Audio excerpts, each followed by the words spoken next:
Thank you honourable chairman sir, आपने मुझे एक बहुत अहम टॉपिक पे बोलने का मौका दिया। सर, ये जो प्रोजेक्ट है 6 कैनाल्स का, ये ग्रीन पाकिस्तान इनिशिएटिव के अंडर एक प्रोजेक्ट है, ग्रीन चोलिस्तान।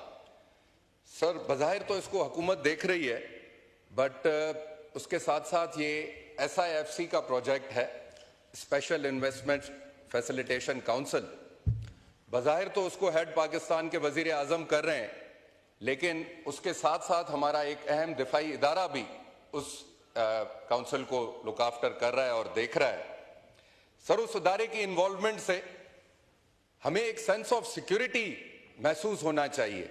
हमारा अपना इदारा है, दिफाई इदारा है, और हमें बिल्कुल कोई एतराज़ नहीं उनकी इन्वॉल्वमेंट पे, लेकिन उनकी इन्वॉल्वमेंट से जहां हमें सेंस ऑफ सिक्योरिटी फील होनी चाहिए, इस वक्त एक आपका सूबा बहुत इनसिक्योर फील कर रहा है। इस वक्त जो मुल्क के वॉलेटाइल हालात हैं, आपका सूबा बलूचिस्तान पूरा कोई हफ्ते 10 दिन से बंद पड़ा है, रोड नेटवर्क बंद है, कोई इधर उधर आ नहीं पा रहा, हर तरफ एक खौफ और डर की आबो हवा है। KP आपकी रिट से बाहर निकला हुआ है। एक इररेलेवेंट इशू, अगर आपके पास वाकई 300 अरब रुपए पड़े हुए हैं तो आप अपने एग्जिस्टिंग इंफ्रास्ट्रक्चर पे लगाएं, जो ऑलरेडी ग्रीन एरियाज हैं उसको मजीद ग्रीन करें, रिसर्च लाएं, बेहतरी लाएं, उसमें डेवलपमेंट लाएं, उसमें बजाय इसके कि आप उस सूबे के दिली हालात से खेलें। हमारे ऑनरेबल डिप्टी प्राइम मिनिस्टर ने कहा कि सूबा सिंध में चंद लोग एहतजाज कर रहे हैं जिन पे उनको कोई एतराज।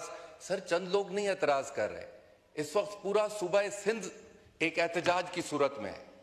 उसमें हमारे उलमा हों, हमारे नेशनलिस्ट हों, बस कम सर हुकूमत पूरी एहतजाज में लगी हुई है।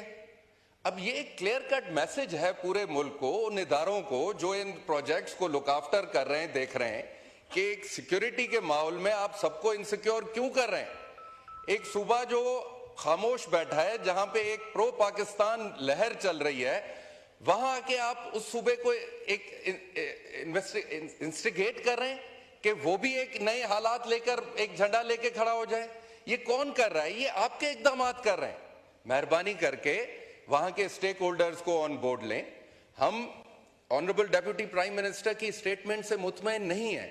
उन्होंने अभी भी बातचीत की बात की है, उन्होंने अभी भी कहा है कि इस पे मजीद डेलिब्रेशन हो, सबकी राय ली जाए। मैं अपने भाई अता तारड़ साहब से एक्सपेक्ट करूंगा, ऑल्दो वो हमारे भाई हैं, हमें उनके लिए इज्जत है, लेकिन ये बात है उनके पे स्केल से बहुत ऊपर कि वो यहाँ पे बैठ के इस पे कोई पॉलिसी स्टेटमेंट दे सके, लेकिन असूलन उनको देनी चाहिए।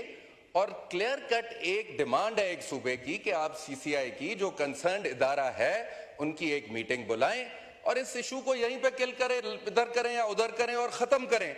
जहां तक हमारे PTI के दोस्तों की बात है, वहां पे इनका सूबा सिंध में इनका सदर सुबह होती है वो एक ही तकरीर किए जा रहा है कि जी पाकिस्तान के सदर ने अप्रूवल दे दिया।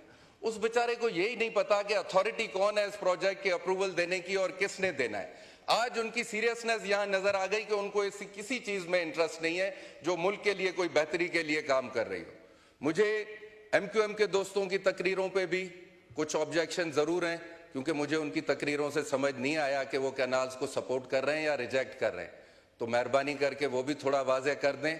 इन द एंड सर, एक सूबा इस प्रोजेक्ट को रिजेक्ट कर चुका है, हम हुकूमत का हिस्सा हैं, हुकूमत को एक जिम्मेवार तरीके से इस पे क्लियर कट स्टेटमेंट देनी चाहिए जिस पे ये पूरा सूबा और हमारी अवाम, हमारे लोग मुतमईन हो सके। Thank you sir.